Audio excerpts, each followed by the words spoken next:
Kita dalami lebih lanjut dugaan korupsi proyek tol MBZ ini bersama Kapus Penkum Kejaksaan Agung, Ketut Sumedana. Selamat sore, Pak Ketut. Selamat sore, Mbak. Pak Mbak Ketut, Indi, gimana kabar? kabar baik. Tadi kabar dari Kejagung ada 3 tersangka baru yang ditetapkan untuk kasus korupsi proyek tol MBZ ini. Bagaimana pengembangan penyidikan kasus ini setelah ada 3 tersangka baru itu, Pak Ketut?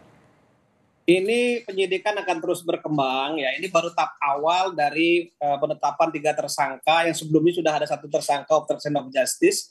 Jadi untuk tersangka ini dikenakan pasal 2, pasal 3. Ini baru awal. Tentu perkara ini akan terus berkembang ke depannya ya, terutama yang terkait dengan vendor dan sebagainya. Kita tunggu aja nanti perkembangannya untuk bagaimana ke depannya, apakah ada penambahan apa tidak, nanti itu pasti akan berkembang terus. Dengan berkembang ada kemungkinan artinya tersangka ini bertambah ya, Pak Ketut? Sudah tentu ada kemungkinan, karena yang namanya ada kerugian negara dalam suatu proses penegakan hukum, tentu ada yang diuntungkan. Dalam hal ini vendor, tentu vendor juga akan kita kejar dan kita akan dalami semua perkembangan selanjutnya. Oke, pihak mana lagi yang dikejar tadi kan kalau dari 3 tersangka baru ini ada dari kasus dari tersangkanya adalah ketua lelang, kemudian ada dari pihak swasta dan kemudian ada juga dari jasa marga, begitu ya, tenaga ahli dan juga jasa marga. Pihak mana lagi yang mungkin bisa terlibat dalam kasus dugaan korupsi ini? Ini penyidikan baru tahap awal ya, saya bilang tadi ya. Kita baru memeriksa 160 saksi dan sudah menetapkan 4 tersangka. Ya tentu kita akan menguraikan dari sisi kerugian negara siapa-siapa saja vendor yang diuntungkan. Nah, ketika kita sudah menemukan siapa yang diuntungkan karena ada kerugian negara kurang lebih 1,5 triliun dari perhitungan penyidik, dan ini pun juga pasti harus berkembang ke depannya karena ini baru perhitungan penyidik dan kita sudah menggandeng ahli dari kerugian negara dan sekaligus juga menggandeng dari ahli konstruksi, Mbak. Ini tentu akan berkembang semua. Kalau masih bisa bertambah kerugian negara dari 1,5 triliun tapi masih diperkirakan bertambah, hitungannya bagaimana Pak Ketut? Dari mana penambahan kerugian negara itu? Nah, jadi begini, kita sudah terbiasa sekali menangani satu perkara pengadaan barang dan jasa, sebagaimana contohnya kemarin kita menangani perkara BTS, awalnya kita menduga ada kerugian 1 triliun, kemudian tiba-tiba saja setelah dilakukan kita menggandeng baik ahli kerugian negara dan ahli rekonstruksi, ternyata menjadi 8 triliun seperti itu. Nah, ke depan mungkin nanti akan seperti itu kita harapkan, karena ini belum final semua kerugian negaranya. Dari kasus seperti ini, dugaan proyek tol MBZ, penambahan kerugian negara dari mana? Faktor apa saja yang membuat kerugian negara itu bertambah? Ya, pertama kita ketahui bahwa sebagaimana disampaikan oleh Derdik kemarin itu ada sejak awal ada suatu proses kecurangan dalam hal penentuan pemenang pertama. Yang kedua, memang sejak awal ada mengarahkan barang tertentu untuk dilakukan dibeli ya oleh pihak-pihak yang terlibat dalam perkara ini. Kemudian ada pengurangan spek volume yang dibuat secara DID oleh ahli yang sudah ditetapkan sebagai tersangka, sehingga dari sana kita akan dalami terus. Mungkin ada hal-hal yang lain yang belum kita periksa, tetapi ahli bisa menentukan bahwa itu menjadi suatu kerugian negara. Oke, karena tadi Pak Ketut sudah menyebutkan ada pengurangan spesifikasi dan juga volume yang dikhawatirkan oleh awam. Ada dampaknya nggak nih dengan pengurangan spesifikasi dan volume ini pada kualitas proyek MBZ, pada keamanan proyek MBZ? Karena ini kan sudah digunakan udah bertahun-tahun digunakan dan dimanfaatkan oleh masyarakat. Tentu kami masih dalam tahap pendalaman. Ya, kalau saya bilang nanti nggak aman, nanti orang nggak jalan ke sana, nggak seperti itu. Itu proyek kalau yang sudah selesai itu ada pengujian ya dari pihak-pihak yang terkait ya. Tapi dari sisi yang jelas yang kami sampaikan adalah dari hasil pemeriksaan kami ya, tentu ada barang-barang yang diarahkan untuk dibeli sehingga ada pengurangan volume dari pekerjaan yang kita lihat ya. Nah, itu yang kita dalami. Kita tidak melihat kita tidak sampai apakah kualitas jalannya menjadi buruk sehingga ini faktor keamanannya akan terancam, seperti kita belum sampai ke sana. Mudah-mudahan tidak sampai ke sana. Tapi ini penyidikan masih berjalan semua. Ya, nanti kita akan sampaikan semua ke media dan ke publik semua. Oke, ada pengurangan spesifikasi dan volume yang ini artinya ada dugaan korupsi. Bagaimana sebenarnya konstruksi kasus dugaan korupsi proyek tol MBZ ini, Pak Ketut, dari penyidikan Kejagung? Oh begini, kita melihat bukan masalah tidak korupsi, itu pasti ada korupsi. Ketika ada suatu proyek pengadaan barang dan jasa, ada pengurangan sedikit pun terhadap volumenya, otomatis akan mengurangi kualitas. Seperti itu ya.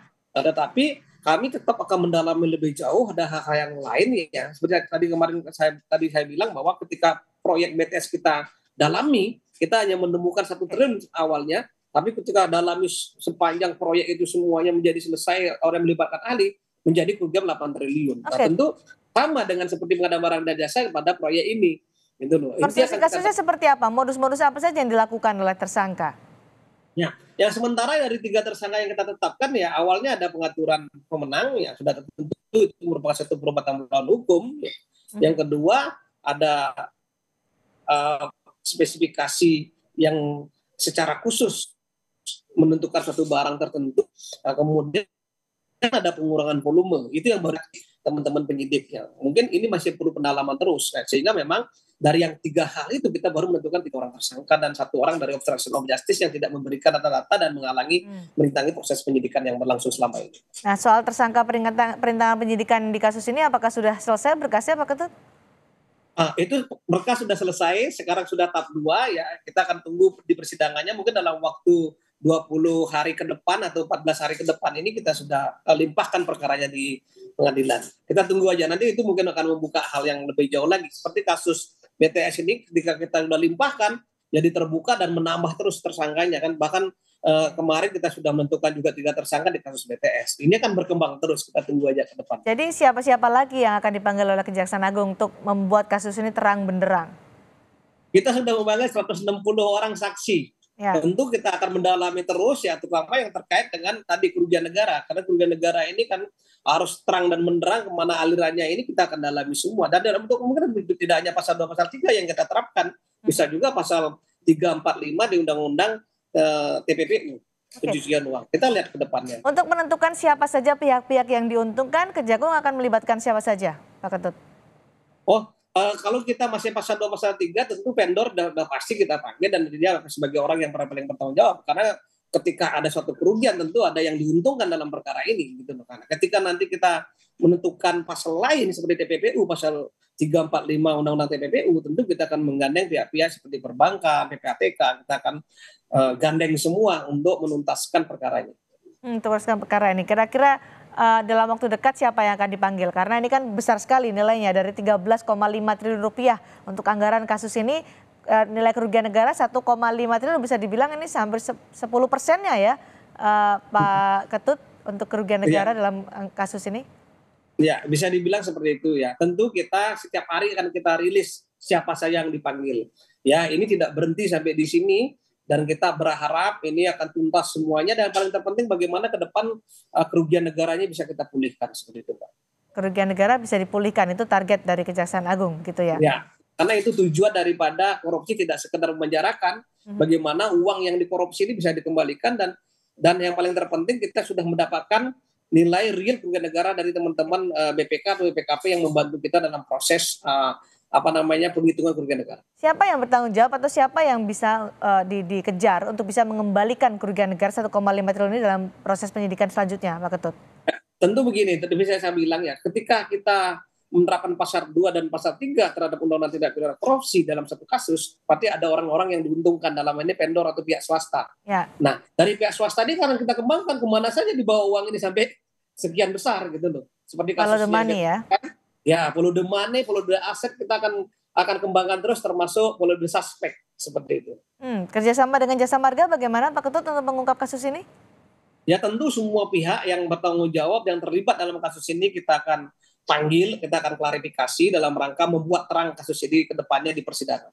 Jasa Marga mendukung ya soal ini? Ya, tadi kemarin saya baca juga merespon bahwa mereka mendukung ya. Syukur kalau mereka mendukung, jangan sampai seperti tersangka pertama menghalang-halangi proses, malah menyembunyikan dokumen atau menghalang-halangi pihak-pihak yang kita panggil menjadi saksi di Kejaksaan Agung. Saya apresiasi semua yang mendukung pelaksanaan perkara ini menjadi terang dan benderang. Baik, penyidikan permulaan sudah ada 3 tersangka baru dalam kasus dugaan korupsi proyek tol MBZ di Kejaksaan Agung. Terima kasih informasinya, Kapus Penkum Kejaksaan Agung Ketut Sumedana berbagi informasi di Sapa Indonesia Malam hari ini. Selamat petang, Pak Ketut.